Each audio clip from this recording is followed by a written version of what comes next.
మేడారం జాతర పోస్టర్ ఆవిష్కరించిన రేవంత్ పాల్గొన్న మంత్రులు సురేఖ, సీతక్క, పొంగులేటి. జనవరి 28 నుంచి 31 వరకు మేడారం మహాజాతర. ఏపీలో టీడీపీ జిల్లా అధ్యక్షుల నియామకం. 25 లోక్సభ నియోజకవర్గాలకు అధ్యక్షులు, ప్రధాన కార్యదర్శులు నియమించిన అధిష్టానం. సోనియాకు కిషన్ రెడ్డి బహిరంగ లేఖ. 6 గ్యారెంటీలపై రేవంత్ ని అడిగారా? 420 హామీల్ని మూసీలో కలిపేశారా అంటూ ప్రశ్న.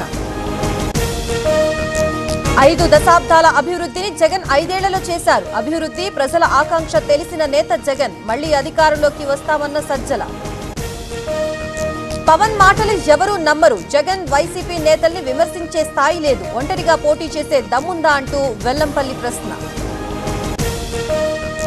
కన్హా శాంతివనంలో వరల్డ్ మెడిటేషన్ డే. దాజీ ఆధ్వర్యంలో ప్రత్యేక ధ్యాన కార్యక్రమం. పాల్గొన్న ఉపరాష్ట్రపతి, గవర్నర్, మంత్రి శ్రీధర్ బాబు. రేపు మంత్రులతో సీఎం రేవంత్ కీలక భేటీ. పంచాయతీ ఎన్నికల ఫలితాలపై సమీక్ష.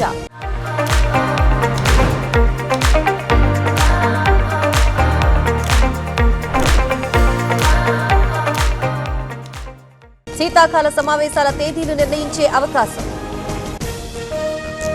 కాసేపట్లో బీఆర్ఎస్ విస్తృత స్థాయి సమావేశం. కేసీఆర్ అధ్యక్షతన కీలక మీటింగ్. తెలంగాణ భవన్ కి కేటీఆర్, హరీష్ రావు. పవన్ కళ్యాణ్ వి సినిమా డైలాగులు. మెడికల్ కాలేజీని దోచుకోవాలని చూస్తే ఊరుకోం, తాము వచ్చాక జైలుకు పంపుతామన్న పేర్ని. పంచాయతీ ఎన్నికల్లో కొందరు పార్టీకి ద్రోహం చేశారు. కాంగ్రెస్ ని ఓడించేందుకు పనిచేశారు. చర్యలు తప్పవన్న ఎమ్మెల్యే వెంకటేశ్వర్. ఉమ్మడి వరంగల్ జిల్లాలో కాంగ్రెస్ నిరసనలు. ఉపాధి పథకం పేరు తొలగించొద్దని డిమాండ్. కేంద్రానికి వ్యతిరేకంగా నినాదాలు. మాజీ మావోయిస్ట్ గాదె ఇన్నారెడ్డి అరెస్ట్. మావోయిస్టులతో సంబంధాలున్నాయని ఆరోపణ. ఎన్ఐఏకు చెందిన ఆశ్రమంలో ఎన్ఐఏ సోదాలు. చంద్రబాబు మైండ్ అంతా హైటెక్ సిటీ అంటోంది. అమెరికాలో ఏఐ వద్దంటే ఏపీకి తెస్తున్నారు. రాయలసీమని పట్టించుకోవట్లేదన్న నారాయణ. నిజామాబాద్ లో బాలుడి విక్రయం కేసులో పురోగతి. 5గురిని అదుపులోకి తీసుకున్న పోలీసులు. కేసు నమోదు చేశామన్న సీఐ.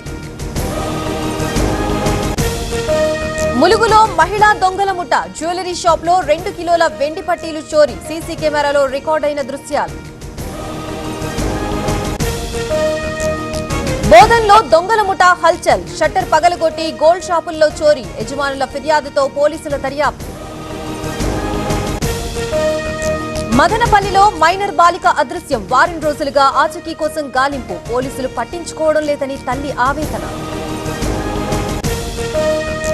కంకిపాడులో అంతర్రాష్ట్ర దొంగ అరెస్ట్. 409 గ్రాముల బంగారం సీజ్. 13 కేసుల్లో నిందితుడిగా ఉన్న రాంబాబు. గౌహతిలో ప్రధాని మోదీ పర్యటన.